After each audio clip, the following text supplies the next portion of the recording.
You feel the chill of ancient stones, upon which both power and faith were built. The walls of these halls are soaked with whispers of conspiracies, echoes of decisions that altered not only human destinies, but the very essence of God. You breathe in the scent of old wax and ash. Here it smells of fear and greed intertwined. 300 years after the birth of the one they called the Messiah, the world trembles under the weight of change. The Roman Empire cracks like clay under the hammer's blow. Into this turmoil, Christianity weaves itself, transforming from the faith of the oppressed into a tool to govern millions. And so, the Council of Nicaea, convened not merely to resolve dogmas, but to forge truth into a shape fit for the throne. You hear their voices behind closed doors, men in long robes debating not holiness, but strategy. They determine whether Jesus was God or merely a prophet. They argue over which texts deserve to remain sacred and which must sink forever into darkness. This is no search for truth. It is a bargain for dominion over souls and bodies. But beyond these discussions, you see more. You see pagan symbols weaving into the Christian fabric. You see how the triads of ancient gods become the foundation of a new trinity, smoothing the transition from the many to the one. They say they do this for peace, but can peace be built on forgetting? You stand between epochs, the past, where gods were many, and the future, where God becomes a monarch. Do you feel how the tension of these halls awakens questions within you? Where does faith end and manipulation begin? What secrets lie in archives whispered about only by the boldest historians? The story of Nicaea is only a prologue. Behind it stand other councils, other compromises, other secret agreements. And if you are ready to walk further, know this: the path will be thorny. It will demand from you the courage to tear away the veil of official chronicles and peer into the shadows. For it is there, in the silence, that the spark of truth waits. You must understand, no one becomes a god by accident. No one wears a sacred halo without blood, without fear, without deals forged in the shadow of marble columns. Constantine the Great, a name Roman chronicles utter with reverence and dread.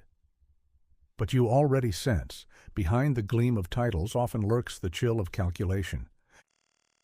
You see him standing on the palace balcony, far from the cries of hungry streets. His gaze turns to the setting sun, yet his thoughts are not on light, but on power. He knows the empire, once indomitable, now cracks like weathered stone. Barbarians press on the borders, rebellions boil in the provinces, and faith, fragmented and fraught with contradictions, offers no solace. Then Constantine makes a choice that will alter the fate of the world. He was never a Christian at heart. He was an emperor in mind. He understood that a unified faith could cement the fractures of the colossus called Rome. Fragmented sects, disputes over Christ's nature, contradictory scriptures, all these impeded the construction of an imperial church where belief would serve as a lever of governance. Thus, the Council of Nicaea emerges, not as a surge of piety, but as a chessboard where he arranges the pieces. For Constantine, faith is not revelation, but strategy. Christianity, once persecuted, now rises as the empire's religion. And you see how deftly he shifts roles, wearing togas and crosses as mere costumes for a more convincing performance. Behind closed doors, he instructs bishops which God the people should worship, in what form their devotion should take. He understands that the divine Trinity, woven into Christian dogma, would soothe crowds accustomed to the triads of their old pantheons. Truth is irrelevant, utility reigns supreme. You hear whispers among priests, murmurs of new canons, debates on what is sacred and what must be cast into oblivion. There is no earnest prayer in their voices, only the tremor of self-preservation. Constantine remains unshaken. To him, faith is currency. With it, he purchases loyalty. He fashions an alliance between church and state, one feeding the other. The Church gives the Emperor dominion over souls, and the Emperor grants the Church dominion over bodies. This is the first such union, but far from the last. Now ask yourself, if the foundations of faith were laid by the hands of strategists and rulers, where then lies the breath of God? In this intricate structure, is there room left for truth? You feel doubt stirring within, a quiet fire beneath the ash. Do not fear. Doubt is the first step toward awakening. Look into Constantine's eyes and ask yourself, was he the architect of faith or merely a craftsman of illusion? You step into the hall where the air is taut like a drawn bowstring. Here there is no serene prayer, only the rumble of voices and the flicker of torches casting restless shadows upon the walls. These are not the shadows of men. They are the shadows of ideas, swirling, colliding, merging, and splintering again. The question of the Trinity cracks the Church like a hammer against fragile clay. Arius speaks with a cold, sharp edge. The Son was created by the Father, therefore he is not eternal. His gaze cuts like a blade, and he knows his truth is not for the faint of heart. Opposite him, Alexander of Alexandria holds his head high. His voice burns like a flame, warming and searing at once. The Son is co-eternal, of the same essence as the Father. This is no mere dispute of words, it is a battle for the soul of faith. But you see more than words. You see the shadows of Plato and Aristotle gliding among the bishops' ranks. Greek philosophy, a silent participant at the council, whispers of essence, forms, and first causes.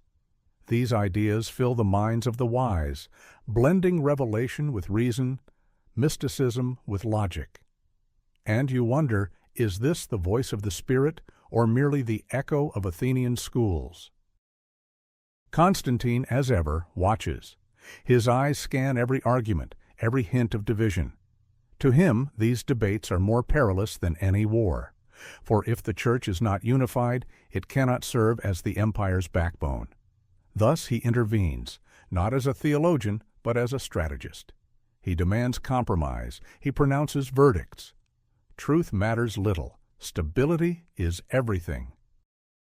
Behind closed doors, words are spoken that will later be erased from the chronicles. Here they debate not only the Trinity, but also which texts deserve the light and which must be consigned to darkness. Words of love and forgiveness mingle with whispers of power and fear. This is no place for angels. It is an arena for politicians in robes. And yet, amid this somber scene, you catch a spark. It flickers in the eyes of the few who still believe in the purity of the teaching. Their voices are quieter, but their hearts burn with fire. They know truth needs no majority to exist. It burns on its own, even when smothered. You feel your soul waver between two forces, power seeking to subjugate faith and faith resisting subjugation. This tension stirs questions you cannot ignore. Who defines holiness? Where is the line between heresy and truth? And if the Council's decisions were shaped by fear and the thirst for control, can we be certain of their divine origin? You stand at the threshold of the next revelation, and an inner voice whispers, behind every doctrine lies a story, behind every truth a compromise. Dare to look deeper, and you will see how fragile the foundation upon which centuries of faith were built. You step into the hall where the breath of time hangs thick like resin. Torches cast quivering light across stone vaults, their glow transforming the faces of those gathered into living portraits. Tense, troubled, filled with unspoken fears. Hundreds of bishops have arrived from all corners of the empire, and in their eyes there is no peace. Only the weight of knowing that every word spoken today will echo across centuries. This is no place of prayer. It is an arena where faith and politics are locked in a mortal dance. You hear the benches creak beneath the heavy robes and gilded crosses. Words strike louder than hammers on anvils. They debate the nature of Christ as though divinity can be measured with a ruler or divided into parts. The Arians and the Orthodox sit on opposite sides of the hall, like rival armies poised for battle. The Arians whisper that the Son was created and thus not eternal. Their opponents argue fervently that the Son and the Father are of one essence, inseparable and co-eternal. These discussions resemble military strategies more than spiritual quests. Constantine sits elevated above them all, judge and conductor in one. His eyes are cold and calculating. He is no theologian, he is a ruler. To him, this council is a tool. He knows that if doctrine is not unified, the empire will fracture as surely as the ancient walls of this hall crack under the wind's pressure. He looks at the bishops not as shepherds, but as pawns, and he is ready to sacrifice any who threaten his grand design. You feel the tension in the air, thick enough to slice with a blade. Some bishops speak with passion, their speeches sounding like sermons, full of faith. Yet in the corridors, other voices murmur, quiet, poisonous. Here they discuss not only the Trinity, but influence, power, and wealth. These whispers taint the air, and you begin to understand. Even sacred words can be wielded as weapons. At last a decision is made. The doctrine of the Trinity is affirmed as undeniable truth. The Father, Son, and Holy Spirit are of one essence. This becomes the creed, born not in the silence of revelation, but amid political compromises and philosophical disputes. The Arians are declared heretics. Their teachings are condemned, their voices silenced, their names erased from the rolls. Arius and his followers are exiled, their books burned, their ideas consigned to oblivion. But you know, truth does not burn in fire, it does not vanish in exile. It lives on in the hearts of those who dared to ask questions. And now, standing in the midst of this hall, you hear an inner voice. Can truth be created by vote? Can sanctity be decreed by an emperor's hand? You see how religion, meant to be light, has become a chain. You see how faith, born in the blood and pain of martyrs, has turned into an instrument of control. Yet do not rush to judgment. Every step of this path was inevitable. Every decision reflects the human condition, the yearning for order, for power, for salvation. Still, if you seek the true essence, you must dig deeper. For beyond these walls lies only the shadow of what was once called light. You stand before a massive door, behind which lies one of history's greatest enigmas. On its surface are carved strange symbols, crosses, triads, vines, but beneath them faint traces of other signs linger, remnants of forgotten myths, tongues, and gods. You reach out. The wood feels warm as though it retains the breath of those who once decided which words would define the faith of millions. The world believes the Bible to be sacred revelation, handed down from above in a ready, perfect form. But behind this legend lies a story riddled with questions. You hear whispers, the voices of those who debated which books would enter the canon and which would be erased as if they had never existed. Some claim it was at the Council of Nicaea that such decisions were made, that here in this hall, closed to all but a chosen few, ancient manuscripts were examined, their usefulness for control weighed, their convenience for empire assessed. Official records say otherwise, insisting the council addressed doctrine, not canon. And yet, you sense a deeper truth hidden in the shadows of faded notes and lost protocols. Imagine the elders seated at a long table, parchment in hand. Their fingers tremble, not only with age, but with the weight of their choices. They speak of texts where Christ appears not as a god, but as a teacher, a healer, a man guided by spirit. Such words are dangerous to power, for they speak of freedom unbound by kings and emperors. These books are dangerous, one says. They grant no control, they offer choice. Another, more pragmatic, nods. Then let them be cast into darkness. We will keep only what fortifies empire and church. Thus, step by step, a canon is born, not always shaped by revelation, but often by fear and calculation. You hear the names of Gospels now long forgotten echo in the air: the Gospel of Thomas, the Gospel of Mary, the Shepherd of Hermas. These texts were read and found too inconvenient. They spoke of the kingdom within, not in temples of stone. Such a truth threatens the pyramid of power built on mediators between God and man.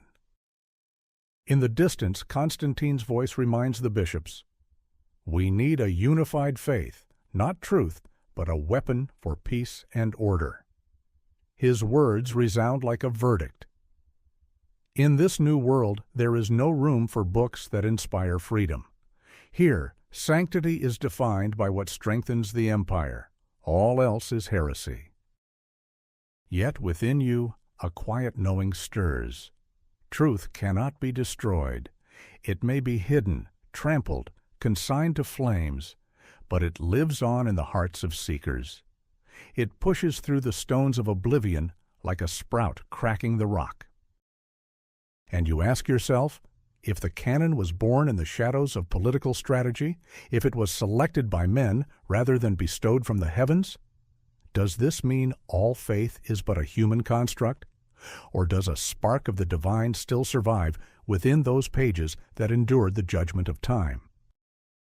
In the midst of these musings, a whisper reaches you, soft, almost inaudible. Seek beyond the pages, seek within the heart. There, where power and fear hold no sway, truth remains alive. You feel the air grow heavier, as though saturated with 1,000 unspoken prayers and curses. Time shifts, carrying you to another hall, another council, where history will again tailor truth to fit the measurements of power. Decades have passed since Nicaea first inscribed the Creed. But that creed was only the first stone in a grand architecture of spiritual empire. Now Constantinople becomes the arena where chains of dogma are forged to bind not only minds, but also the souls of millions. You enter a chamber where the scent of incense mingles with the heat of melting wax. Bishops gather once more, their voices loud with declarations of sanctity and salvation. But beneath those words, you hear quieter sounds, the ticking mechanisms of political intrigue creaking under the weight of ambition. The empire craves a new consolidation, and faith again is its chosen instrument. The Council of 381 in Constantinople continues the same play begun in Nicaea. Here, earlier decisions are reinforced, and the doctrine of the Trinity deepened. Father, Son, and Holy Spirit, of one essence, voices repeat, each time more firmly, more undeniably. Doubters grow scarce while fear of heresy swells. You see the young faith sinking ever deeper into the fabric of imperial power. The Church transforms from a spiritual refuge into an administrative tool, its roots reaching the farthest provinces. Shepherds turn into governors, and prayers become oaths of allegiance. You hear whispers of other texts, other truths now entirely abandoned. They are no longer openly discussed, their names struck from records. There remains only the sanctioned version, the truth fit to serve as banner for armies, seal for decrees, and chain for the populace. Yet even here you glimpse sparks in the eyes of the few who remember a freer faith. They sense that this centralized system is not mere doctrinal refinement, but the forging of a structure where the spiritual bows to the secular. These sparks are faint, but they will ignite again and again through the centuries, reminders that truth resists captivity. The Council of Constantinople finishes Nicaea's work. It solidifies the power of orthodoxy, leaving no room for dissent. But you know, behind this facade lies fragility, a brittleness that could crack with the force of true revelation. You ask yourself, can faith and politics be fused without distorting the former for the latter? Can dogmas born in the shadow of thrones ever be truly divine? Or are they mere reflections of human fear of chaos and hunger for control? In the silence, you hear a voice, soft yet certain. Truth needs no affirmation. It exists of its own accord, beyond decrees, beyond councils, beyond temple walls. Seek it within your heart, and it will set you free. You feel the air thicken as though the world itself has drawn in a long breath. Before you unfold new scenes, councils once more, endless rows of torches, stone vaults that have heard too many lies to believe declarations of sanctity. Now you are in Ephesus. The year is 431. The city teems with whispers and tension. Streets overflow with pilgrims and soldiers guarding the roads to the halls where the fathers of the church have gathered. They have come to settle a new truth. Who is Mary? Merely a mother, or Theotokos, the mother of God? In this question, you hear echoes of earlier debates on the nature of Christ. But you sense beneath the words a struggle for control, not theology. Eastern and Western bishops are no longer united. They speak of dogma, yet think of power. Who shall reign? Who shall fall? The air is thick with incense and spilled wine, mingling with sweat and fear. Around the council, crowds murmur. They know this is more than theology.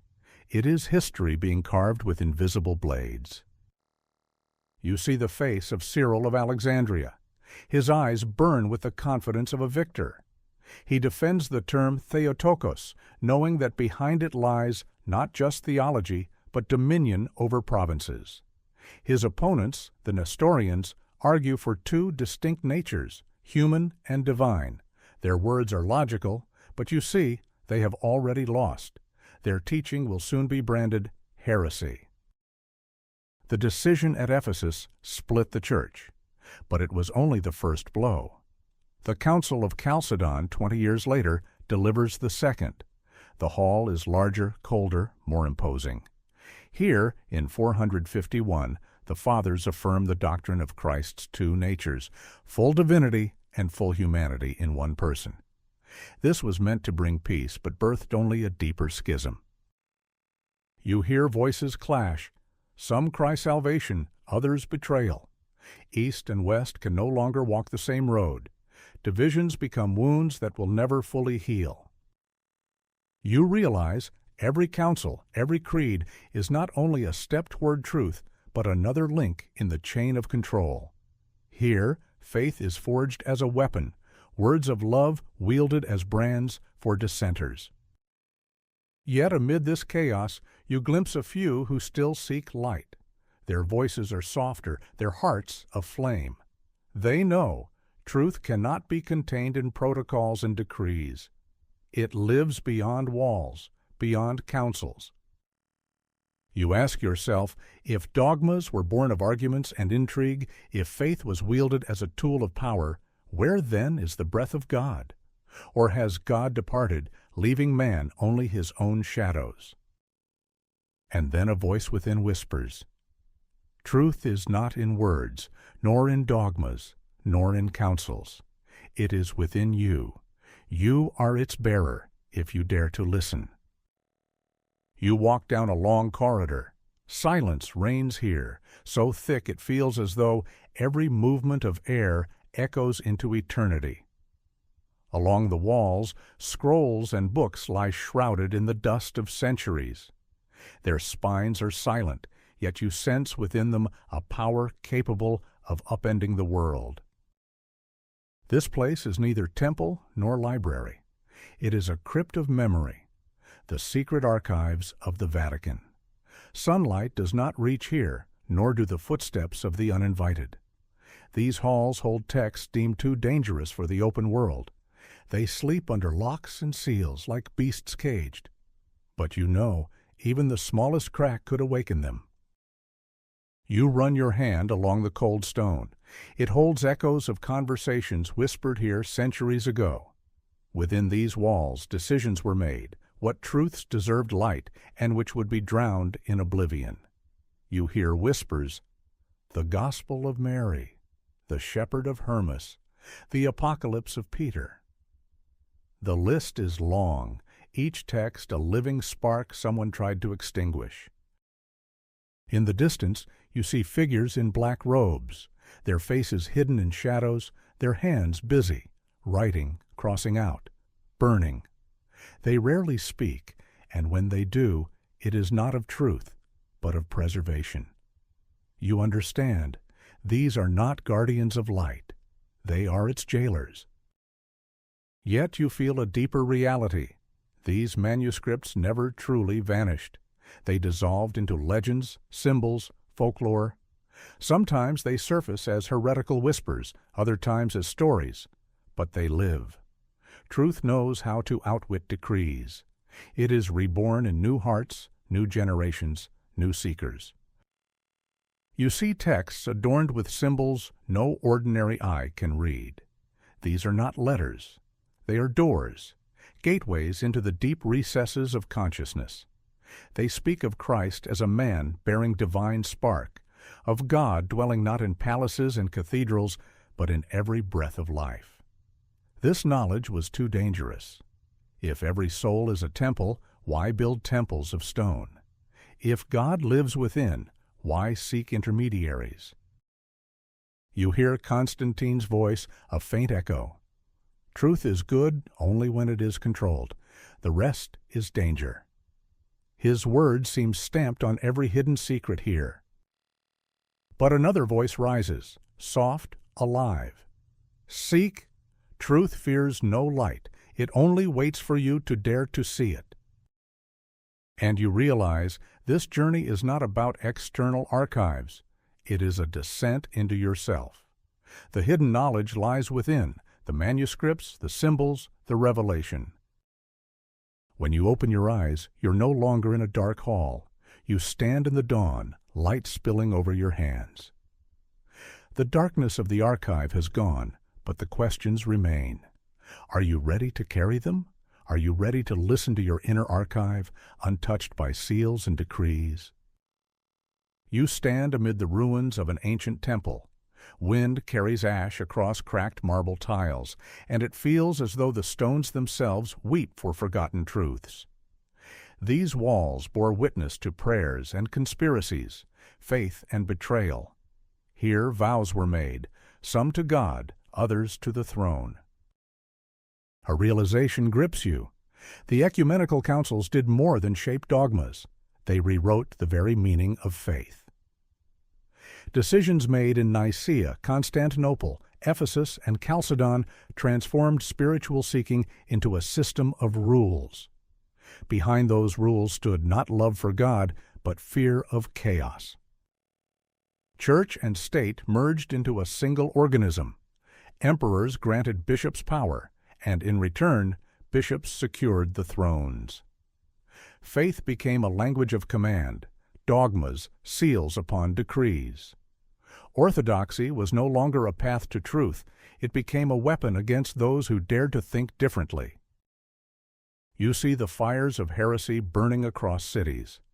Books are cast into flames, ideas silenced, and sometimes people too. Anything that does not fit the official doctrine is declared a threat. Here, truth is no longer a matter of revelation. It is a matter of loyalty. Listen carefully. This legacy of the councils is not just collections of texts, but a deep fracture dividing people into faithful and fallen. That fracture has run through nations, families, and hearts. It turned faith into a tool of power, convenient for governing societies. Yet, amid this darkness, there is another legacy. You see it in the eyes of the few who refuse to conform. They were never called saints, their names absent from the canons, but they preserved the living spark of spirit. They whispered to their students, God is not in gilded altars nor in decrees. He dwells in your breath, in your heart, in your freedom. You realize power can shape religions but cannot create truth. It can build temples but cannot erect faith in the soul. It can write laws but cannot govern what is born in the silence of inner seeking. And the guide's voice returns. Now you know, Orthodoxy is a costume draped over truth. But truth is always naked. It cannot wear the robes of power. Will you dare seek it beyond these garments?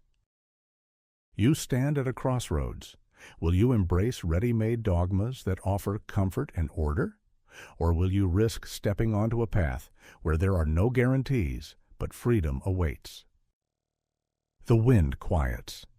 Before you lie two roads. One is paved with the stones of councils and cathedrals. The other is a trail of light and shadow leading deep within yourself. You walk along a road paved with the stones of time. Behind you lie cathedrals and councils, arches and columns, grandeur and ruins. Their whispers echo, prayers, cries, commands, vows, all blending into one stream, the breath of history itself. But now the noise grows faint, like the fading dream at dawn.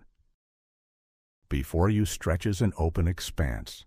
No walls, no robes, no seals. Only air, fragrant with grass and wind. And suddenly you understand. You are no longer seeking truth outside. It has always been here, within. It does not belong to those who claim its voice, nor to those who decree what is holy. It lives in your breath, in the rhythm of your heart, in every gaze filled with honesty. The guide's voice is soft yet deep. Truth is not something to be locked in archives. It cannot be burned on pyres. It cannot be destroyed by decrees. It belongs to no book, no nation, no church. Truth is the fire within you, a small light that has always been there. You only forgot how to see it. You recall those who tried to conceal it, emperors, bishops, keepers of archives. But now you see them differently. They too were prisoners, of fear, of their hunger for control, of their desperate hope to impose order on chaos. And you feel no anger now, only quiet compassion. Your eyes lift to the sky. There are no sacred symbols, no frozen dogmas, only infinite space, alive with possibility. You realize to seek truth is to let go of all that is not essential, to strip away the robes placed upon it by power, to cease fearing and begin listening. And the guide speaks words that will linger within you forever. Faith born of fear will always be a chain. Faith born of love will always be wings. Which faith lives within you? Now you stand at a threshold. Behind you, history. Ahead, uncertainty. But this time, uncertainty does not terrify. It beckons like dawn over a darkened sea. Now my friend has a question for you. What does truth mean to you? Is it knowledge, feeling, experience, or something beyond words? What kind of faith lives within you, imposed or discovered? Is there something in your life you once believed true, but now question?